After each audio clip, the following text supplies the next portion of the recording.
हम लोग रास्ता लग गए हैं, बढ़ते हैं एक खूबसूरत सफ़र की ओर। और यहाँ से मिलम की दूरी 5 किलोमीटर है। तो आगे पे बिलजू गांव है, तो बिलजू गांव से होते हुए आगे की ओर जाएंगे। हम लोग बिलजू गांव में पहुंच गए हैं। यहाँ से गांव स्टार्ट होता है। जोहार घाटी में अभी तक हम लोगों ने जितने भी गांव देखे हैं, जितने भी घर देखे हैं, सारे घर एक जैसे ही देखने को मिल रहे हैं। गांव से नीचे यहाँ पे बहुत बड़ा खेत है, यानी कि बहुत बड़ा मैदान बोल सकते हैं। पहले ज़माने में खेत, इसमें खेती करते होंगे, अभी तो ये खाली ऐसी पड़ा है, यानी कि मैदानी बोल सकते हैं।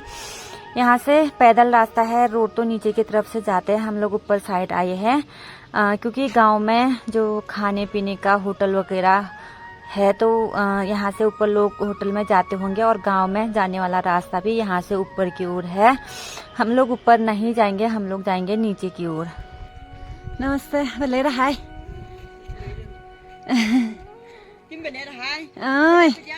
भले बुझ।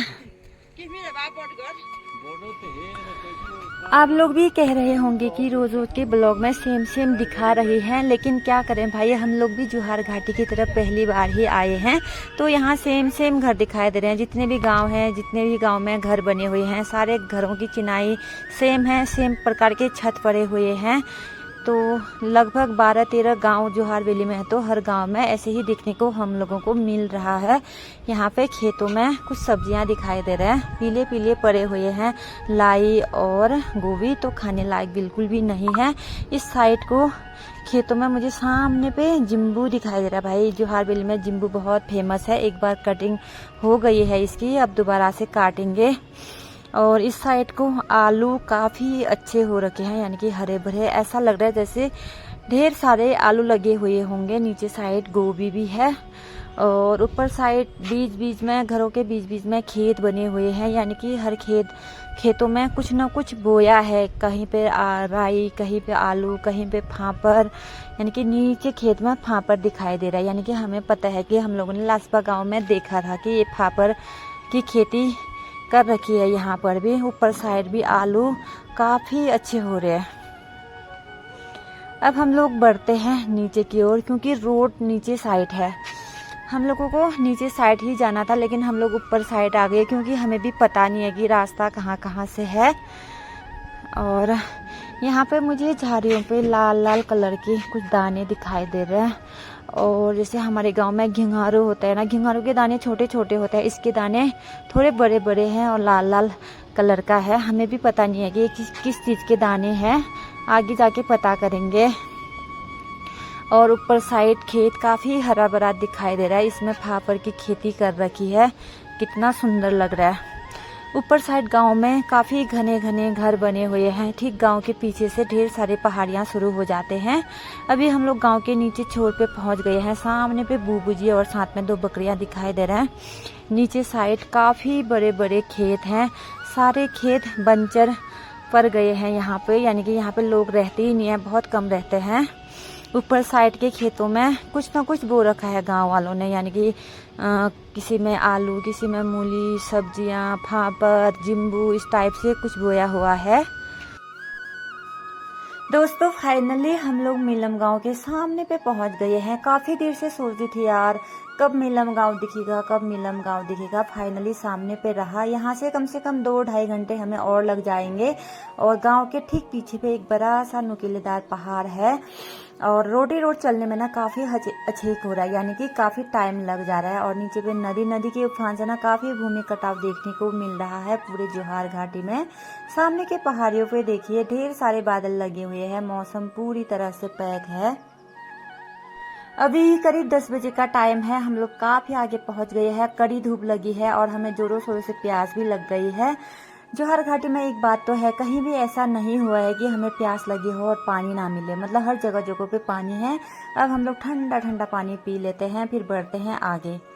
हम लोग मिलम गांव के करीब पहुंच गए हैं। काफ़ी सुंदर गांव है। अभी तो हम लोग स्टार्टिंग में हैं और गांव के नीचे पे बहुत बड़ा मैदान है और बीच में सभी लाइनें दिखाई दे रहे हैं।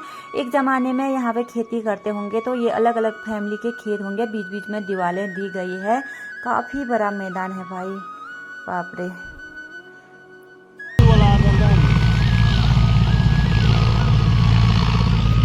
हम लोग मीलम गांव में पहुंच गए हैं और यहाँ से होता है मीलम गांव स्टार्ट। और अभी तो कुछ ही घर दिखाई दे रहे हैं, मतलब जहाँ भी नजर पड़ रही है लाल लाल कलर की खेती दिखाई दे रही है। लेकिन मीलम गांव में सरसों की खेती भी काफी अच्छी हो रही है, यानी कि इस साइड पे सरसों पका हुआ है, इस साइड पे सरसों हरा है और सरसों खूब अच्छा हो रहा है। और सामने के घर पे 2 बड़े बड़े पेड़ दिखाई दे रहे हैं, यानी कि गांव में खूब सारे बड़े पेड़ हैं। जोहार घाटी में जब से हम लोग रास्ता लगे हैं मैंने कहीं भी बड़े पेड़ नहीं देखे। यहाँ पे मैं बड़े बड़े पेड़ देख रही हूँ, क्योंकि मुझे भी पता नहीं है, शायद पॉपुलर के पेड़ हैं। अभी गांव में जाके पता लगेगा। हाँ सही में ये पॉपुलर के पेड़ हैं, किस चीज के पेड़ हैं।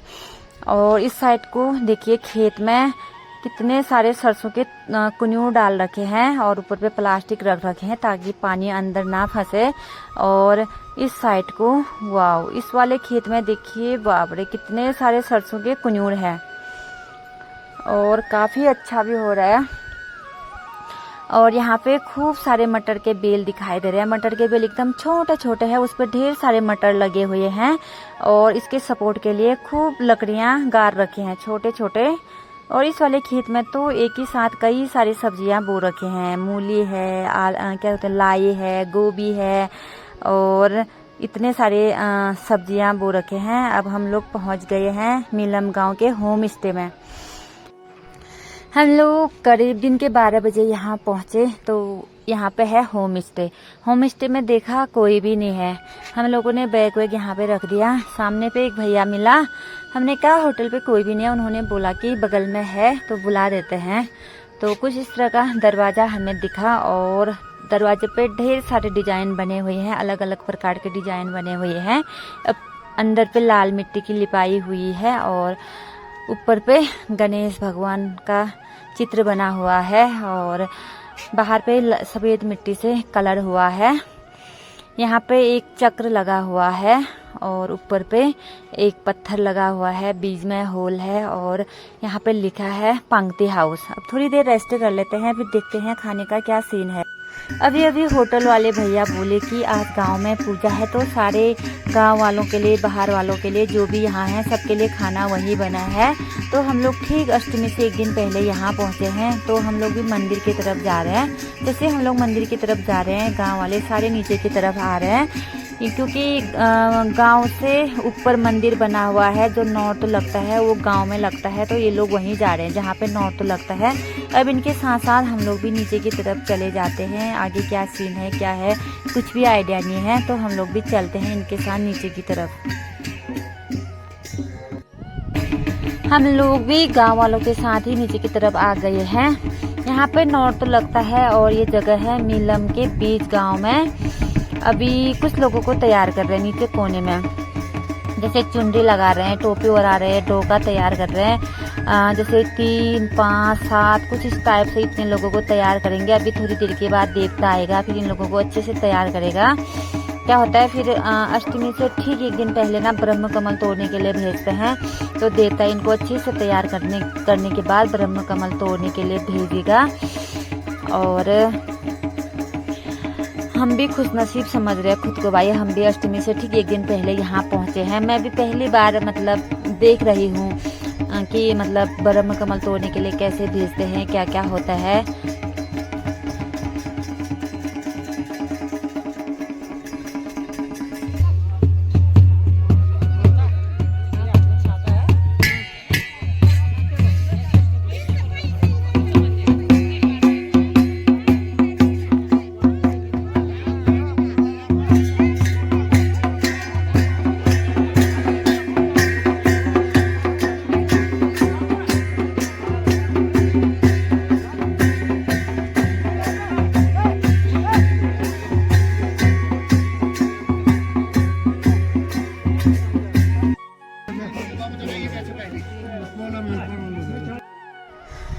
जो लोग फूल तोड़ने जाते हैं ना उनको फुलझड़ी बोलते हैं, यानी कि सारे लोग फुलझड़ी को पहुंचा के वापस आ रहे हैं घर की ओर। वो लोग चले गए हैं फूल तोड़ने, अब कल दिन में वापस पहुंचेंगे।